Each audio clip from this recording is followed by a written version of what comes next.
외계인과 소통을 시도해 보세요. 이건 우주를 가로질러 소리치는 것과 비슷해요. 수화로 쓴 팻말을 들고 말이죠. 아마도 지구가 아닌 우주의 다른 행성들에도 다른 형태의 지성이 존재할 수 있습니다. 하지만 지금까지는 거대한 침묵만이 지배하고 있습니다. 그리고 만약 우리가 지금까지 외계 문명으로부터 어떤 메시지도 받지 못한 이유가 우리 은하에만도 수억 개의 잠재적으로 거주 가능한 행성이 있음에도 불구하고 단순히 우주가 너무 광대해서 아무도 당신의 외침을 들을 수 없기 때문이라면 어떨까요? 이제 이해하셨겠지만 오늘 저는 여러분께 별들 사이를 넘어 소통을 시도하는 것이 얼마나 엄청난 도전인지를 직접 느끼게 해드리고 싶습니다. 왜냐하면 여러분이 전달하려는 메시지의 내용이 우주에서 어떤 종이 이룬 가장 위대한 발전 중 하나인 라클렛 기계의 사용 설명서이든 아니면 입자 가속기의 설계도이든 상관없기 때문입니다. 이 메시지가 목표에 도달하려면 여러분은 다른 항성계와 여러분을 갈라놓는 어마어마한 거리를 극복할 방법을 찾아야 합니다. 이미 새로운 일은 아닙니다. 이 생각은 오늘날에 생긴 것이 아니며 근대 내내 수많은 뛰어난 인재들이 이 광대한 거리를 극복하고 우리의 목소리가 존재할지도 모르는 외계인들에게까지 닿을 수 있도록 하기 위해 기발한 방법들을 상상해왔습니다. 19세기 초, 그리고 아직 달이나 화성, 금성 표면에 지적 생명체가 존재할 수 있다고 상상하던 시절에 우리 망원경이 이 세계들이 얼마나 가혹한 곳인지를 아직 밝혀내지 못했기 때문입니다. 일부 사상가들은 우리가 대규모로 눈에 띄기 위해 강렬하고 강력한 빛신호를 만들어야 한다고 제안했습니다. 1919년, 금성 표면에서 살고 있을 것으로 추정되는 외계인들과 접촉하기 위해 사하라 사막 한가운데 수백 미터에 달하는 넓은 참호들을 일련으로 파자는 제안이 진지하게 제기되었습니다. 이 참호들은 약 30km 너비의 기하학적 형태를 이루게 될 예정이었습니다. 각 참호는 이후 물로 채워지고 그 표면에 대량의 등유를 뿌려 불을 붙이면 매일 밤 신호를 보낼 수 있을 것이라고 상상했습니다.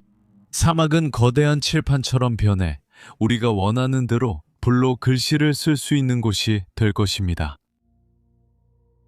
1년 후인 1920년에 수학의 천재 칼 프리드리히 가우스는 시베리아 툰드라에 심는 것을 제안했습니다. 폭이 수킬로미터에 이르는 소나무 줄들이 거대한 호밀과 밀밭을 둘러싸고 있었습니다. 피타고라스의 정리를 증명하는 기하학적 도형을 그리기 위해서였습니다.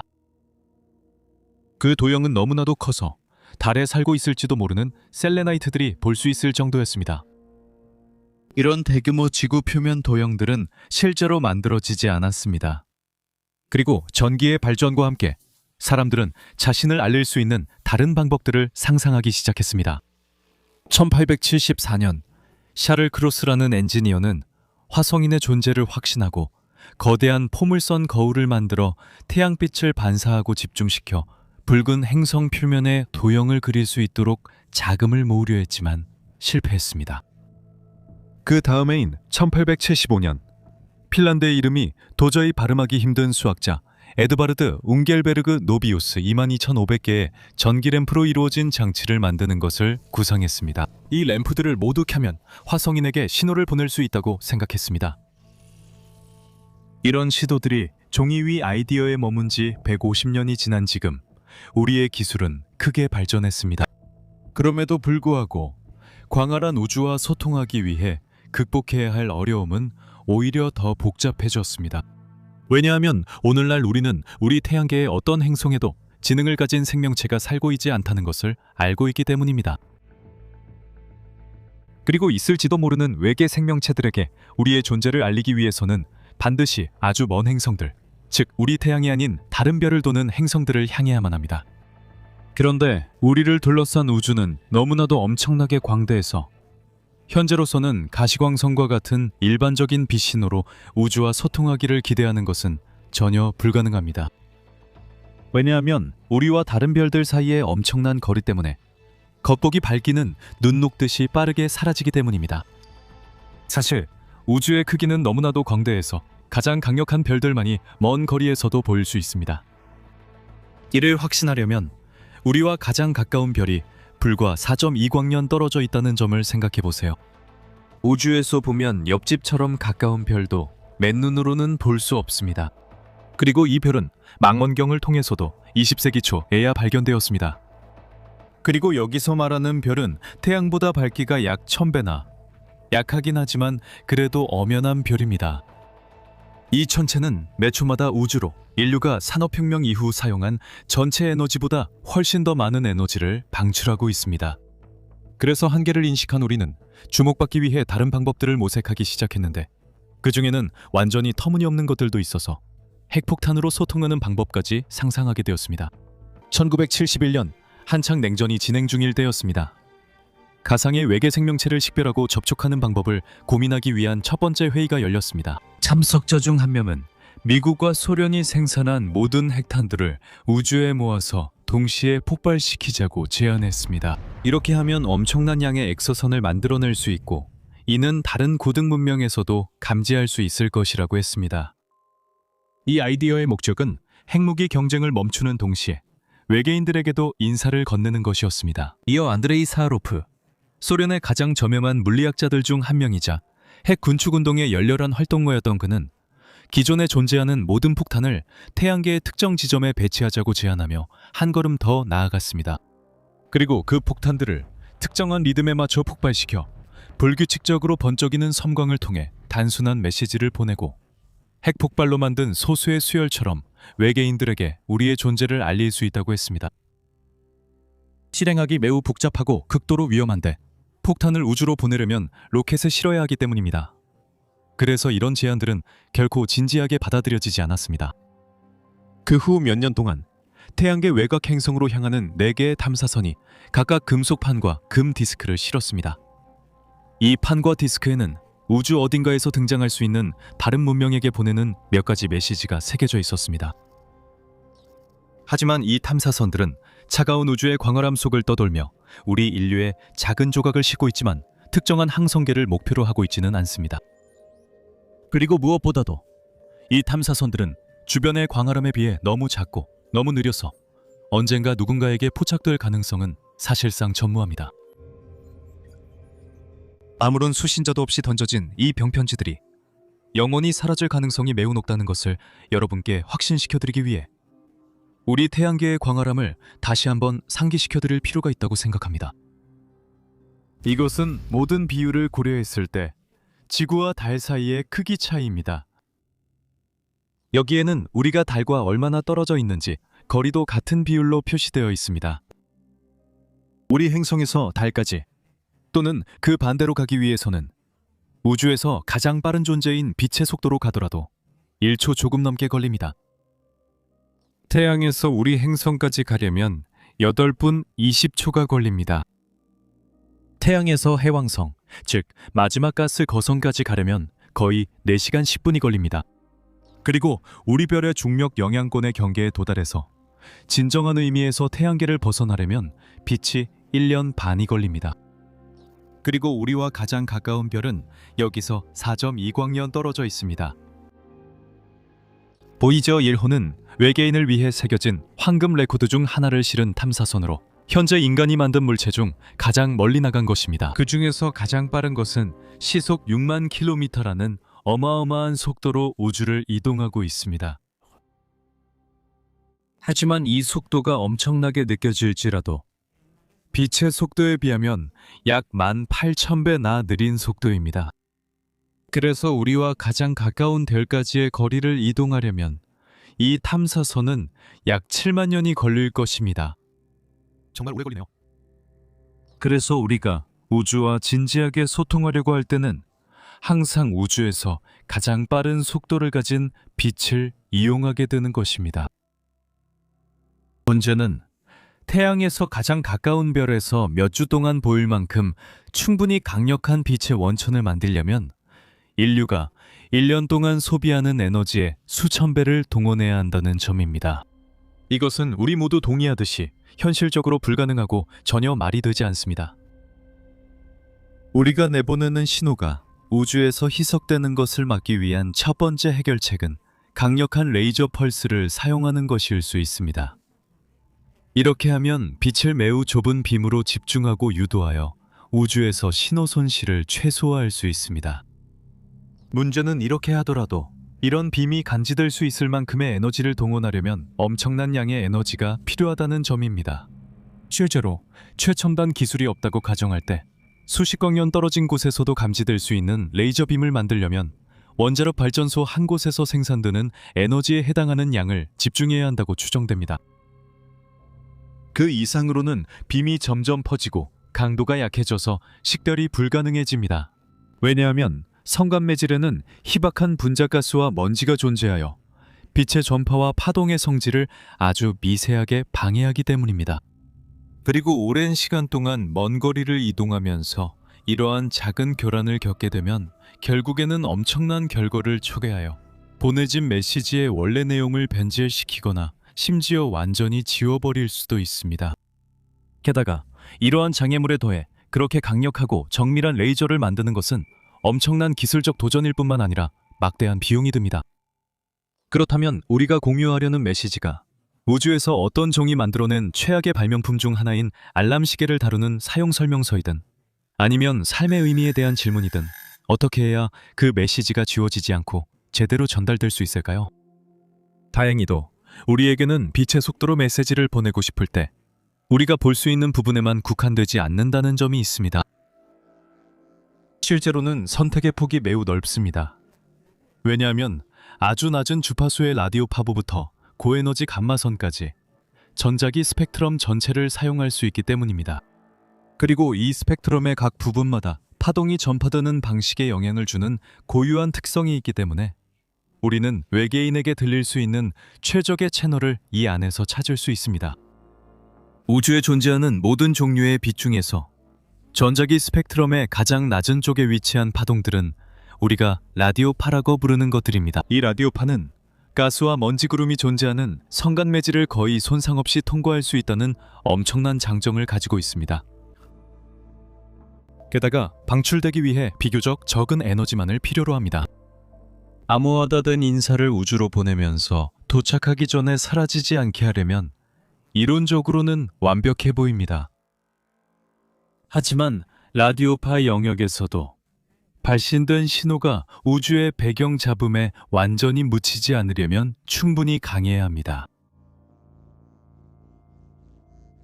왜냐하면 성간 매질, 즉 별들 사이의 공간은 눈에 보이지 않는 전자기 복사의 흐름으로 끊임없이 채워져 있기 때문입니다. 이러한 전자기 복사는 태양 폭발, 펄서나 퀘이사 같은 특이한 천체 또는 단순히 우주 배경 복사에서 방출됩니다.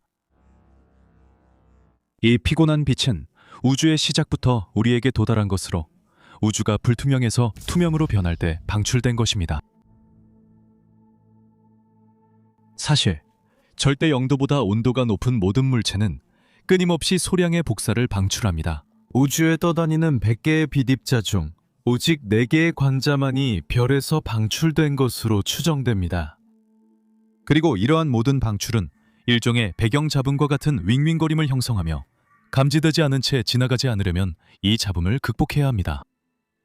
우주 배경 잡음이 신호를 얼마나 쉽게 사라지게 할 수 있는지 이해를 돕기 위해 말씀드리자면 지구에서 가장 강력한 FM 송출 안테나가 내보내는 라디오파조차도 구별할 수 없게 됩니다. 불과 몇 광년 떨어진 거리에서도 우주의 배경 잡음 때문에 그렇습니다. 우리가 가진 가장 성능 좋은 전파 망원경조차도 마찬가지입니다. 게다가 신호의 세기는 우주의 광활한 공간을 통과하면서 빠르게 약해집니다. 거리가 멀어질수록 신호는 더욱 희미해지기 때문에 적은 에너지가 드는 라디오파로 우주 전체에 여러분의 인사를 전할 수 있을 거라고 기대하지 마세요. 거리가 멀어질수록 신호 세기가 약해져 큰 영향을 주기 때문입니다. 이것은 수백 광년이 지나면 우리가 지금까지 보낸 가장 강력한 신호조차도 거의 감지하기 어렵게 된다는 것을 의미합니다. 이 엄청난 희석 현상을 직접 느껴보려면 우리와 비슷한 기술로도 100광년 떨어진 곳에서 감지할 수 있을 만큼 강한 라디오 메시지를 이곳에서 모든 방향으로 보내려면 어떨지 생각해보세요. 유럽 대륙 전체의 발전소가 생산하는 에너지의 7,000배에 달하는 에너지가 필요할 것입니다. 그리고 신호를 송출하기 위해서는 엄청나게 거대한 전파 망원경 네트워크도 필요합니다. 바로 이런 이유 때문에 우리가 보내는 신호는 거의 항상 하늘의 특정 지점에 집중되어 있습니다. 이것은 또 다른 어려움으로 이어집니다. 메시지의 내용이 무엇이든 간에 그 메시지가 포착될 가능성을 극대화하려면 정확하게 조준하는 것도 필요합니다. 왜냐하면 별들은 서로에 대해 정지해 있지 않기 때문입니다. 별들은 우주 속을 이동합니다. 그리고 허공에 대고 말하지 않으려면 여러분은 수십, 수백, 심지어 수천 광년 떨어진 움직이는 목표물에 도달할 수 있어야 합니다. 게다가 움직이는 별 주위를 도는 궤도에 있는 행성에서 발사해야 합니다. 사실 이런 정밀함에 너무 신경 쓰지 않기 위해서 가장 상징적인 외계인과의 소통 시도 중 하나가 있었습니다. 아레시보 메시지는 헤라클레스 고상 성단을 향해 보내졌습니다. 이곳은 하늘에서 아주 먼 지역으로 약 150광년의 넓이에 10만 개에 가까운 별들이 모여 있는 곳입니다. 그리고 이 메시지는 1974년에 지름 305m의 안테나를 이용해 보내졌다는 점을 생각하면 재미있습니다. 그리고 이 메시지는 여전히 오늘날까지도 우주로 송신된 것 중에서 가장 강력한 메시지로 남아 있습니다. 수천 개의 일반 라디오 방송국이 내보내는 신호를 하나의 좁은 빔으로 집중시킨 것과 같은 이 메시지는 아마도 희미하고 거의 소멸된 신호의 형태로 목적지에 도달할 것입니다. 아레시보 메시지가 목적지에 도달할 때 누더기처럼 도착하는 이유는 반복되지 않고 중국성이 없어 우주의 지우개 질로부터 보호되지 못하기 때문입니다. 그처럼 먼 거리에서는 신호 일부가 계속 지워집니다. 이 메시지는 여기서 2만 5천 광년이나 떨어진 거대한 별무리를 향해 보내졌지만 그 여정에서 신호의 일부가 소음에 의해 지워지고 손상됩니다. 그런데 정보의 몇 비트, 몇 픽셀만 손상되어도 최종 이미지 전체가 의미를 잃게 됩니다. 마지막으로 아직 언급하지 않은 한 가지가 있습니다. 바로 신호 송출에 사용된 정확한 라디오 주파수 선택입니다. 자세히 들여다보면 라디오파 대역은 정말 엄청나게 넓다는 것을 알 수 있습니다. 따라서 이 많은 가능성 중에서 다른 것들과 구별되는 듣고 송출하기에 더 논리적인 주파수가 존재하는지 알아보는 것이 문제입니다. 즉 외계인들은 어떤 라디오 주파수를 들을까요? 이 질문이 여러분에게는 완전히 터무니없게 들릴 수도 있습니다. 하지만 대부분의 연구자들은 이 점에 동의합니다. 외계인들은 아마도 라디오 워터홀을 듣고 있을 것입니다. 제가 임의로 붙인 이름이고 공식 명칭은 아닙니다. 라디오 워터홀은 1에서 3GHz 사이의 주파수 대역을 말하며 방대한 전자기 스펙트럼 중에서 모두가 잠재적인 만남의 지점으로 여기는 영역입니다. 왜냐하면 한편으로는 성간 매질의 가스와 먼지 구름이 이 파장대에는 대체로 투명하기 때문입니다. 그리고 무엇보다도 그곳에는 유명한 워터홀이 있기 때문이죠. 이 영역은 물을 구성하는 원소들의 스펙트럼 신호를 포함하고 있는데 그 중에는 우주에서 가장 풍부하고 가장 단순한 원소인 수소도 있습니다. 이 주파수를 송신에 선택한 근본적인 생각은 우리처럼 송신하거나 듣고자 하는 다른 고등 외계 문명들도 이 주파수를 보편적인 만남의 지점으로 간주할 수 있을 것이라는 점입니다.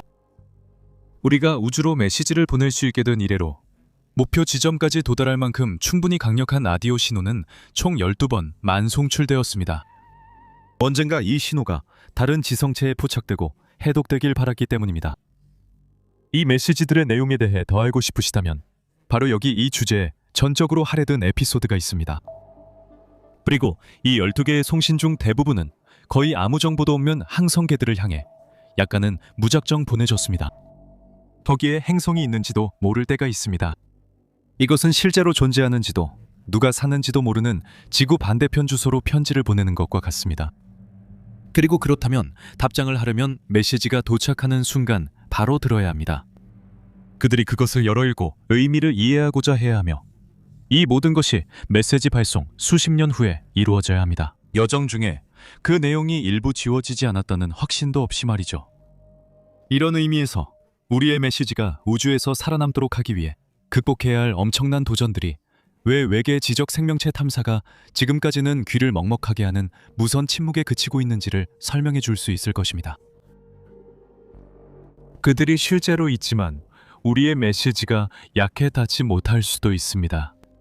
그들이 메시지를 잡음으로 오해하거나 이해하지 못해 당황할 수도 있습니다. 어쩌면 그렇습니다. 어쩌면요.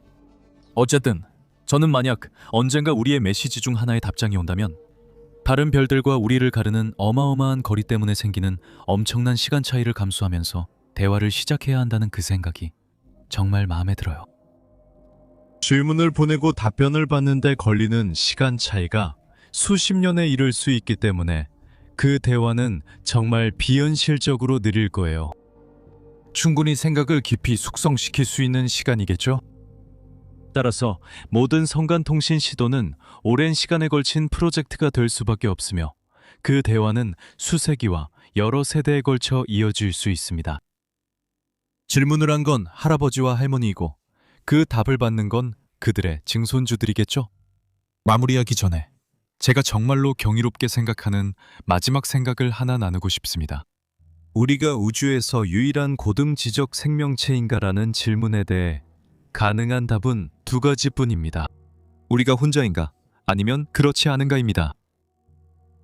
그리고 이 질문에 대한 답이 무엇이든 그 파장은 정말로 어마어마합니다. 만약 지구에만 지적 생명체가 존재한다면 우리는 그것에 대해 엄청난 책임을 지고 있는 것입니다. 만약 다른 곳에도 존재한다면 그것을 발견하는 것은 받아들이기 힘든 엄청난 자존심의 상처가 될 것입니다. 많은 현대인들에게는 신과도 같은 존재입니다. 아직 답을 기다리며 우리 행성은 우주에서 알려진 모든 생명체를 품고 있습니다. 아직 다른 곳에서 생명체를 발견하지 못했기 때문입니다. 여러분을 혼란스럽게 할 영상을 준비했습니다. 이 영상은 우주 전체의 크기에 대해 다룹니다. 여기에는 외계인 관련 의문을 담은 재생 목록이 있습니다. 별로 보낸 12개 신호의 내용도 확인할 수 있습니다.